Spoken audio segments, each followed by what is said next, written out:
बारिश के बाद दिल्ली के कुछ इलाकों में घुटनों से ऊपर तक पानी भर जाने से लोगों की परेशानियां बढ़ गईं। दिल्ली में लगातार हुई भारी बारिश ने लोगों की मुश्किलें बढ़ा दी। मुनीरका और देवली गांव समेत कई इलाकों में सड़कें पानी में डूब गईं। सड़कों पर घुटनों के ऊपर तक पानी भर गया और काफी परेशानियों का सामना करते हुए लोग अपनी गाड़ियां लेकर सड़क से गुजरते नजर आए। गंगा नदी में आए उफान के बाद उत्तराखंड के हरिद्वार में प्रशासन ने निचले इलाकों के लिए अलर्ट जारी कर दिया। प्रशासन के मुताबिक आने वाले दिनों में गंगा नदी का जलस्तर तेजी से बढ़ सकता है, जिससे कई इलाकों में बाढ़ जैसे हालात बन सकते हैं। खतरे को देखते हुए प्रशासन ने निगरानी के लिए वहां एक कंट्रोल रूम तैयार कर लिया।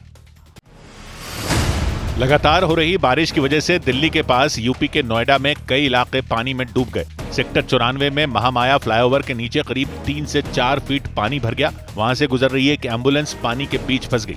बाद में किसी तरह धक्का लगाकर एम्बुलेंस को बाहर निकाला गया। मौसम विभाग ने दिल्ली एनसीआर में और भारी बारिश का रेड अलर्ट जारी कर दिया। मौसम विभाग के मुताबिक अगले कुछ घंटों में दिल्ली के ज्यादातर इलाकों में और तेज बारिश हो सकती है। उत्तराखंड के रुद्रप्रयाग में भारी बारिश की वजह से अलकनंदा और मंदाकिनी नदियों का जलस्तर खतरे के निशान को पार कर गया। उत्तराखंड के रुद्रप्रयाग में भारी बारिश की वजह से अलकनंदा और मंदाकिनी नदी का पानी वार्निंग लेवल को पार कर गया। खतरे को देखते हुए प्रशासन ने अलर्ट जारी कर दिया और लोगों से नदियों के किनारे नहीं जाने की अपील की। उत्तर प्रदेश के वाराणसी में गंगा नदी का जलस्तर बढ़ने की वजह से कई घाट और घाट के किनारे बने मंदिर पानी में डूब गए। 80 घाट और दशाश्वमेध घाट पर गंगा आरती के लिए बनाई गई जगह तक पानी पहुंच गया। वहां गंगा नदी में आए उफान को देखते हुए लोगों ने घाटों से अपनी दुकानें तक हटा ली। पंजाब के लुधियाना में बारिश के बीच एक सड़क धंस गई और उस पर 20 फीट गहरा गड्ढा हो गया। सड़क धंसने की वजह से वहां पास की एक इमारत पर गिरने का खतरा मंडराने लगा। प्रशासन की टीम ने उस इमारत को खाली करवा दिया। उत्तर प्रदेश के आगरा के कमला नगर इलाके में भारी बारिश के बाद एक सड़क धंस गई। सड़क धंसने के बाद वहां इतना बड़ा गड्ढा हो गया कि समाजवादी पार्टी के नेता नितिन कोहली सीढ़ी लगाकर उसमें उतर गए। उन्होंने सड़क बनाने में घटिया सामान इस्तेमाल होने का आरोप भी लगाया। झारखंड में विधानसभा भवन के बाहर बीजेपी ने परीक्षा में हुई गड़बड़ी के मुद्दे पर प्रदर्शन किया। झारखंड के रांची में विधानसभा के बाहर बीजेपी नेताओं ने जेपीएससी और जेएसएससी की परीक्षा में हुई धांधली के मुद्दे पर प्रदर्शन किया और सीबीआई से जांच कराने की मांग की। बीजेपी ने छात्रों की मांगे नहीं माने जाने पर 10 अगस्त को विधानसभा का घेराव करने का ऐलान किया। झारखंड के रांची में जयपाल सिंह मुंडा स्टेडियम में भूख हड़ताल पर बैठे छात्र नेता राहुल क्रांतिक की तबीयत बिगड़ गई। वो कई दिन से भूख हड़ताल पर बैठे थे। तबीयत बिगड़ने के बाद उन्हें सदर अस्पताल ले जाया गया। सूत्रों ने बताया कि नीट पेपर लीक की साजिश कई महीने पहले ही रच ली गई थी। सूत्रों ने यह जानकारी कोर्ट में दाखिल सीबीआई की चार्जशीट के हवाले से दी। चार्जशीट में सीबीआई ने दावा किया कि पेपर तैयार करते वक्त एनटीए के एक्सपर्ट सवाल याद कर लेते थे और बाद में उन्हें कोचिंग संस्थानों को बता देते थे। सूत्रों ने बताया कि नीट पेपर लीक की साजिश कई महीने पहले ही रच ली गई थी। सूत्रों ने यह जानकारी कोर्ट में दाखिल सीबीआई की चार्जशीट के हवाले से दी। चार्जशीट में सीबीआई ने दावा किया कि पेपर तैयार करते वक्त एनटीए के एक्सपर्ट सवाल याद कर लेते थे और बाद में उन्हें कोचिंग संस्थानों को बता देते थे। केरलम के त्रिशूर में एक बेकाबू बस की चपेट में आने से एक महिला की जान चली गई। हादसे में बस में बैठे कुछ यात्री घायल भी हो गए। बस ने पहले बाइक, कार और ऑटो रिक्शा को टक्कर मारी और फिर सड़क के किनारे बने एक मकान की बाउंड्री वॉल से टकरा गई। पटना में सड़क हादसे में एक युवक की मौत हो जाने के बाद लोगों ने हंगामा कर दिया। गुस्साए लोगों ने सड़क पर शव रखकर जैम लगा दिया और कई गाड़ियों में आग लगा दी। हंगामा कर रहे लोगों ने पुलिस पर पथराव भी किया। राज्यसभा में कांग्रेस नेता मल्लिकार्जुन खड़गे और केंद्र सरकार में मंत्री किरेन रिजिजू के बीच तीखी बहस हो गई।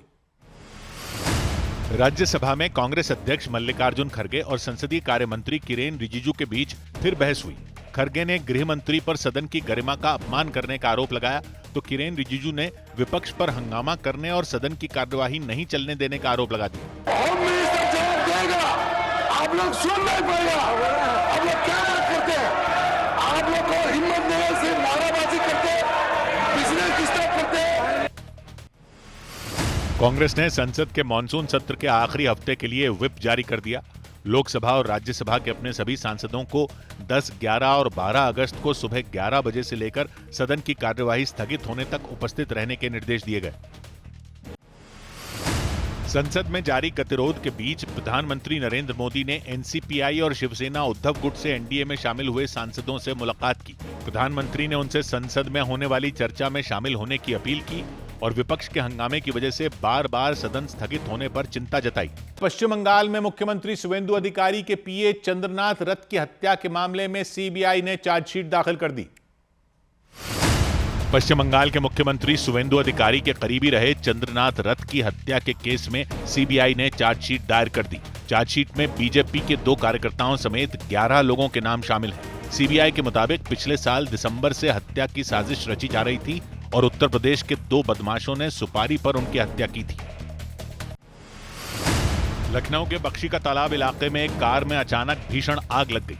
हादसे में कार में बैठे एक व्यक्ति की जलकर मौत हो गई। हादसा तब हुआ जब वो कार लखनऊ से सीतापुर की तरफ जा रही थी। हालांकि हादसे की वजह का पता नहीं चल सका।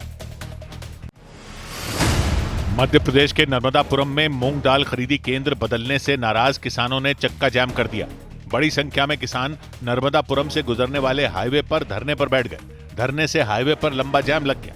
बाद में अधिकारियों ने समस्या का समाधान निकालने का भरोसा देकर किसानों का धरना खत्म करा दिया। झारखंड के सरायकेला में 15 लाख के इनामी नक्सली को गिरफ्तार करने का दावा किया गया। झारखंड के सरायकेला में सुरक्षा बल के जवानों ने 15 लाख के इनामी मदन महतो समेत 3 नक्सलियों को गिरफ्तार करने का दावा किया। तलाशी के दौरान उनके पास से AK-47 समेत कई खतरनाक हथियार बरामद किए गए। पुलिस के मुताबिक सभी नक्सली 1 करोड़ के इनामी असीम मंडल उर्फ आकाश के नेटवर्क से जुड़े हुए थे। हरियाणा के करनाल में हत्या के 2 आरोपियों को पुलिस ने मुठभेड़ के दौरान मार गिराने का दावा किया। पुलिस के मुताबिक 2 दिन पहले दोनों आरोपियों ने मिलकर बीरू वाल्मीकि नाम के एक व्यक्ति की गोली मारकर हत्या कर दी थी और फरार हो गए थे। बीरू वाल्मीकि जो हत्याकांड हुआ था कल, उसके हर्ष और बिरबल 2 हैं। एक कैथल का रहने वाला है और एक बुटाना करनाल जिले का रहने वाला है। महाराष्ट्र के मुंबई पुणे एक्सप्रेसवे पर एक तेज रफ्तार कार ने सामान ले जा रही दूसरी गाड़ी को टक्कर मार दी। टक्कर लगते ही दोनों गाड़ियां पलट गई। हादसे में कार में बैठे एक व्यक्ति की मौत हो गई जबकि एक व्यक्ति गंभीर रूप से घायल हो गए। 15 अगस्त से पहले जम्मू कश्मीर के डोडा में कई जगहों पर कुछ संदिग्ध आतंकियों के पोस्टर लगा दिए गए। जम्मू कश्मीर के डोडा में पुलिस और सुरक्षा बल के जवानों ने जगह जगह कुछ संदिग्ध आतंकियों के पोस्टर लगा दिए। सुरक्षा बल ने उन पोस्टरों के जरिए लोगों से यह अपील की कि वो संदिग्ध आतंकियों के बारे में कोई भी जानकारी मिले तो पुलिस को तुरंत सूचना दें। जम्मू कश्मीर के रामबन में एक गाड़ी के चेकपोस्ट तोड़कर आगे निकलने की वजह से हड़कंप मच गया। पुलिस के मुताबिक गाड़ी को रोकने के लिए पुलिस कर्मियों ने फायरिंग की, लेकिन वो गाड़ी रुकी ही नहीं। हालांकि कुछ देर बाद सीआरपीएफ के जवानों ने तलाशी अभियान चलाया और गाड़ी को अपने कब्जे में ले लिया। पाकिस्तान के खैबर पख्तूनख्वा में अचानक आई बाढ़ में एक पुल टूटकर बह गया। वहां सैलाब के साथ बड़े बड़े पत्थर ऊंचाई से बहकर नीचे आ गए। पानी की तेज धार के साथ भारी भरकम पत्थरों ने पुल की नींव को कमजोर कर दिया। कुछ ही देर में वो पुल खौफनाक लहरों के साथ बह गया। व्हाट्सएप ने भारत में यूजर की उम्र की पुष्टि करने वाले नए फीचर की टेस्टिंग शुरू कर दी। मैसेजिंग ऐप व्हाट्सएप ने भारत में यूजर की उम्र जांचने वाले नए फीचर की टेस्टिंग शुरू कर दी, जिसमें कुछ यूजर से उनकी जन्म की तारीख मांगी गई। भारत में अगले साल digital personal data protection act लागू होने जा रहा है। इसे देखते हुए व्हाट्सएप ने यह फीचर लाने की तैयारी शुरू कर दी। फेसबुक और इंस्टाग्राम की पेरेंट कंपनी मेटा को अमेरिका की एक अदालत ने युवाओं की मेंटल हेल्थ को नुकसान पहुंचाने का दोषी माना। कोर्ट ने मेटा पर $94 करोड़ यानी भारतीय रुपयों में 9,030 करोड़ रुपए का जुर्माना लगाया। ऊपरी स्तरों पर मुनाफा वसूली की वजह से शेयर बाजार लाल निशान पर बंद हुआ। हालांकि निवेशकों ने ऑटो और आईटी सेक्टरों के शेयरों में खरीदारी की, लेकिन बाजार पर इसका कुछ खास असर नहीं दिखा। कारोबार बंद होने तक सेंसेक्स 456 अंक नीचे गिरकर 78,499 पर बंद हुआ और निफ्टी 65 अंक नीचे गिरकर 24,571 पर बंद हुआ। अमेरिका के राष्ट्रपति डोनाल्ड ट्रंप ने एक बार फिर ईरान के साथ समझौते की बात दोहराई। उनके मुताबिक वो ईरान के साथ चल रही बातचीत में खुद भी शामिल हैं। उन्होंने दावा किया कि बातचीत अच्छी दिशा में चल रही है और जल्द ही दोनों देशों के बीच समझौता हो जाएगा। डीआरडीओ ने ओडिशा के चांदीपुर में बैलिस्टिक मिसाइल अग्नि 4 का सफल परीक्षण कर लिया। ओडिशा के चांदीपुर में बैलिस्टिक मिसाइल अग्नि 4 का सफल परीक्षण किया गया। सेना के लिए हथियार बनाने वाले संगठन डीआरडीओ के मुताबिक इस मिसाइल में स्वदेशी टेक्नोलॉजी का इस्तेमाल किया गया। अग्नि 4 मिसाइल 4000 किलोमीटर तक दुश्मन के ठिकाने को तबाह कर सकती है।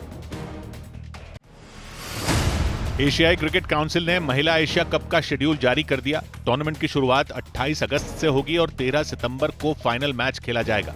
सीरीज में भारत और पाकिस्तान के बीच 5 सितंबर को मुकाबला होगा। सभी मैच यूएई के दुबई इंटरनेशनल क्रिकेट स्टेडियम में खेले जाएंगे। स्मार्ट डिवाइस बनाने वाली हपीडा स्काई नाम की कंपनी ने इंसान को लेकर जाने वाले ड्रोन का परीक्षण किया। कंपनी के फाउंडर रवि टम्टा ने इसमें उत्तराखंड के अल्मोड़ा में सेना के हेलीपैड से उड़ान भरी और आसमान में एक चक्कर लगाने के बाद सुरक्षित लैंड किया। रूस की सेना ने यूक्रेन के खरसोन में यूक्रेन की फौज के एक ठिकाने को ध्वस्त करने का दावा कर दिया। इस हमले में यूक्रेन के कई सैनिकों के मारे जाने की भी आशंका जताई गई। दक्षिण पूर्व एशिया के देश थाईलैंड की राजधानी बैंकॉक में एक स्कूल में एक छात्र ने शिक्षकों और बच्चों पर फायरिंग कर दी। गोली लगने से 8 लोगों की जान चली गई। कई लोग घायल हो गए। वहां की पुलिस ने जानकारी दी कि फायरिंग करने वाले छात्र ने अपने आप को भी गोली मारकर आत्महत्या कर ली।